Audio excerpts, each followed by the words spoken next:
Bonjour à tous, Alex Savoie, Découverte du vin. Et donc, là, je vais vous faire un simple pop and pour, un petit tasting, une petite dégustation, pour être correct en français, rapide. Donc, j'ai le même tableau que tantôt, la même chemise que tantôt. Je viens juste de faire vos deux épisodes précédents. Et là, on va éventuellement parler de ce cépage-là, de cette région-là, parce que pour les vins blancs, je pense que c'est largement sous-estimé, ces vins-là. Mais bon, aujourd'hui, c'est juste un tasting, donc on ne rentrera pas trop dans les détails. Ce que j'ai ici, Terras Gauda. Donc, ça, c'est le nom de la bodega. En Espagne, ce sont des bodegas, une maison de vin ou un château. Et Rias Baixas, c'est la région. Donc, très rapidement, Rias Baixas, c'est dans le Pays Basque. Donc, au nord-ouest de l'Espagne.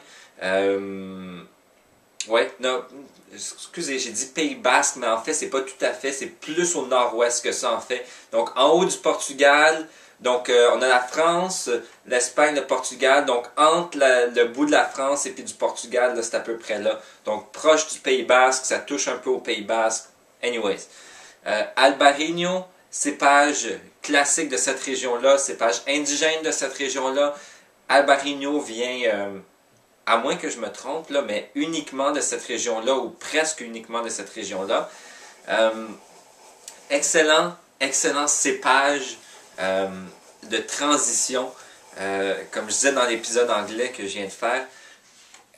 Quand je veux dire cépage de transition, je vais vous expliquer. Tantôt, je parlais de la transition en bouche. Ça, c'est autre chose. Cépage de transition. Donc, on a, à mon avis, il y a deux catégories opposées de types de vins blancs. On a les vins blancs un peu plus lourds, qui vont vraiment nous tapisser le palais, qui vont être excellents avec de la bouffe, mais qui sont un peu moins rafraîchissants si on veut. Et qu'on va avoir des notes de fruits un peu plus secs souvent en bouche. Je parle ici du viognier, du chardonnay quand il vient plus du sud.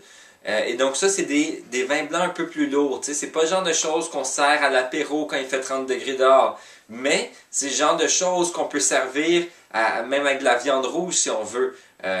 Et donc, c'est pour ça que j'ai choisi ce vin. En tout cas, je reviens à ça dans 2 secondes. Rewind, j'ai pas dit ça. Donc, d'un côté, viognier, chardonnay. L'autre côté, on a les vins blancs qui sont très frais, avec une bonne acidité, bonne minéralité, genre de truc d'apéro, genre de truc d'été, quand il fait bien chaud, tu sers ça froid, ça rafraîchit, ça nous fait saliver. Donc on parle là de Sauvignon blanc, Riesling, ces choses-là. Et donc, transition, donc le vin entre les deux qui pourrait nous amener d'une catégorie à l'autre. Donc moi, vous savez, j'aime bien les vins bien acides, bien frais, facile à boire si on veut. Pour le vin blanc, je suis vraiment dans cette catégorie-là. Il y a certains chardonnays que j'aime, comme les Chablis par exemple. Souvent les viogniers, je les trouve un petit peu trop. Si je veux un vin lourd, je vais me prendre un vin rouge généralement. En tout cas, donc vin de transition. Ça ici. Mais on va le tester avant. Donc, encore une fois, je mange de la viande braisée ce soir, du veau. Et donc, je me suis dit, j'ai surtout des vins secs, des vins frais dans le vin blanc. Et je voulais un vin blanc pour ce soir. Ça irait pas trop avec ce que je mange en ce moment. Un peu trop lourd la bouffe. Ce serait pas la meilleure combinaison. Mais donc, je me suis dit, Albarino, c'est parfait. Et là, juste à brasser le verre comme ça, c'est incroyable. Les odeurs sont tellement... C'est ce qui est si génial de ce cépage-là, c'est le nez du vin. Et bien là, c'est... Tantôt, je ne l'avais pas remarqué tantôt, il y a un peu de citron, mais c'est surtout de l'ananas. L'ananas et des fleurs. C'est ce cépage-là, et il y a quelques autres cépages qui font un peu la même chose, mais ce cépage-là est très floral. Et donc, ça nous donne des nez qui sont tellement agréables. Et là, j'ai de l'ananas, j'ai un peu de citron, comme je vous disais. Donc, vous imaginez, vous êtes en train de faire une salade de fruits pour l'été. Beaucoup d'ananas, surtout dedans. J'aime bien beaucoup d'ananas dans ma salade de fruits, personnellement. Et là, il y a un petit peu de jus, des agrumes, là, parce que les agrumes commencent à s'écraser, tu sais, quand on fait une salade de fruits, les agrumes relâchent leur jus. Et par miracle, il y a quelqu'un qui se promène avec des fleurs. Donc pendant que vous mélangez votre salade, votre blonde ou votre chum passe à côté avec un bouquet de fleurs pour mettre sur la table avant que le monde vienne prendre leur brunch. Et donc vous avez la combinaison de ces deux côtés-là. J'exagère là, avec mon imagerie, mais on est à peu près là-dedans, honnêtement. Là. Si vous n'aimez pas ce vin-là, ça ne me dérange pas. Mais dépenser le 21$ qui coûte juste pour le sentir, ça vaut la peine. Wow, wow. C'est un ami qui m'a fait découvrir ce vin-là, qui avait amené ça il y a une couple de mois, un souper qu'on s'est fait entre amis, puis je suis vendu. Là, je l'avais oublié, je l'ai ressorti une aujourd'hui, puis je suis pas déçu.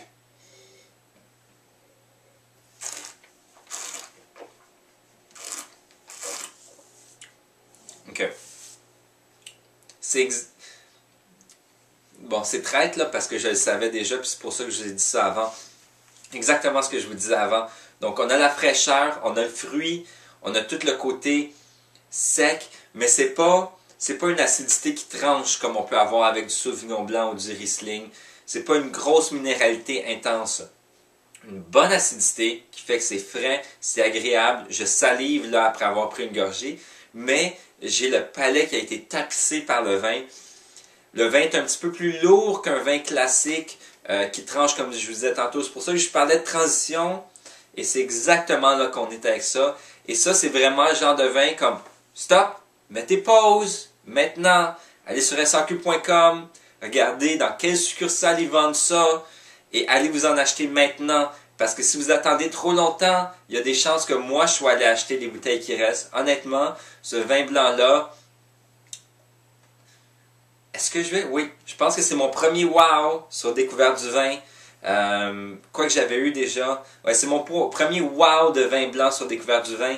Et la plupart des vins, je les ai aimés, mais celui-ci, c'est quelque chose d'autre. C'est un peu plus que ce que j'aime dépenser sur une base régulière. Je pense 21 ou 22$. Mais goûtez-y. Et j'ai déjà bu d'autres Albarino que j'ai vraiment moins aimé. Celui-ci, ça vaut la peine de dépenser parce qu'il y en a plusieurs, genre à 16, 17, 18. Il y en a quelques-uns à la sac. Lui, comme 21. Donc, c'est au-dessus du 20$ qu'on aime dépasser, mais il vaut le 5$ de plus. Définitivement,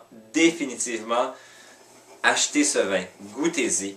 Et puis, si vous êtes déçus, rebouchonnez-le. Venez sonner chez nous, puis je vais vous donner 10$ pour la moitié de bouteille qui vous reste. Sérieusement. Tant que vous n'avez pas fait rien de louche avec la bouteille, évidemment. Donc c'est ça. Sujet de discussion pour aujourd'hui. Quel a été dernièrement pour vous ce vin de transition-là? Donc, moi je parle de celui-ci qui m'a amené d'une catégorie, d'un type de vin et qui me fait penser que je pourrais commencer à aimer l'autre type de vin. Donc, quel a été ce vin-là pour vous qui vous a fait un peu sortir et dire « Hey, moi, généralement, j'aime les vins, disons, sur le vin rouge, j'aime les vins super fruités, sur la confiture, pas trop complexe. » Et là, j'en ai bu un qui avait une grosse acidité, des tanins fermes, et puis j'ai vraiment aimé ça. Quel est ce vin-là pour vous? Laissez-nous ça dans les commentaires, on va avoir une bonne discussion là-dessus. Et donc, c'est tout pour aujourd'hui, à la prochaine.